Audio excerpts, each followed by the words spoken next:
ഇന്ന് എൻ്റെ കൂടെ ഈ വൈകുന്നേരം എൻ്റെ ഏച്ചിയും കൂടെ ഉണ്ട്.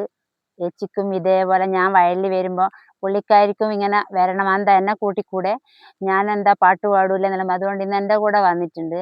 അപ്പോൾ ഇപ്പം കുറച്ച് കാലമായിട്ട് ഏച്ചിയും ഒരുപാട് പിന്നെ കുടുംബശ്രീ മുഖാന്തരം ഇവരെ കിങ്ങിണിക്കൂട്ടം എന്ന് പറഞ്ഞൊരു കൂട്ടായ്മയുണ്ട്. അപ്പോൾ അതിലെല്ലാം ഒരുപാട് പരിപാടികളിൽ പങ്കെടുത്ത് അവരെ ഒരുപാട് പ്രോത്സാഹിപ്പിച്ചിട്ടുണ്ട്. ഒരുപാട് സമ്മാനങ്ങളും കിട്ടിയിട്ടില്ലേ. ഇല്ല അപ്പം പിന്നെ അപ്പോൾ പരിഹസിക്കുന്നവരെന്ന് പറയുമ്പോൾ എല്ലാവർക്കും വിഷമാവും. അപ്പോൾ ഒന്നോ രണ്ടോ ആൾക്കാർ മാത്രമേ പരിഹസിക്കുന്നവരുണ്ടാവും അല്ലേ. അപ്പോൾ ഒരുപാട് ആൾക്കാർ സപ്പോർട്ട് ചെയ്തിട്ടുണ്ട്. അപ്പം പിന്നെ എൻ്റെ കൂടെ എൻ്റെ ഏച്ചിയുണ്ട്, അമ്മയുണ്ട്, പിന്നെ എൻ്റെ മോനുണ്ട്. അപ്പോൾ എല്ലാവരെയും സംരക്ഷിക്കേണ്ട ഉത്തരവാദിത്തം എനിക്കുണ്ട്.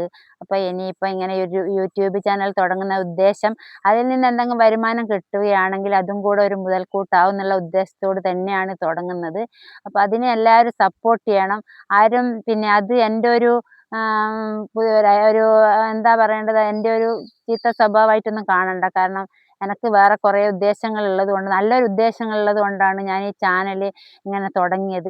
കുറേ കാലമായിട്ടുള്ള ആഗ്രഹമായിരുന്നു. പക്ഷെ ഓരോ പ്രശ്നങ്ങൾ കാരണം എനിക്ക് അത് തുടങ്ങാൻ പറ്റിയിട്ടില്ല. അപ്പോൾ ഇപ്പം എനിക്ക് അതിനോടുള്ള ഒരു സാഹചര്യമെല്ലാം വന്നത്. അത് വേറെ ആരും എന്നെ വിമർശിക്കരുത് പ്ലീസ്. എല്ലാവരും സപ്പോർട്ട് ചെയ്യുക. ഞാൻ ഇതിൽ എനിക്ക് ചെയ്യാൻ പറ്റുന്ന കാര്യങ്ങളെല്ലാം ചെയ്യും. ആരെയും ഉപദ്രവിക്കുന്ന രീതിയിലൊന്നും ചെയ്യില്ല. അപ്പം എല്ലാവരും സപ്പോർട്ട് ചെയ്യുക, എന്നെയും എൻ്റെ ഏച്ചീനെയും. ഓക്കെ.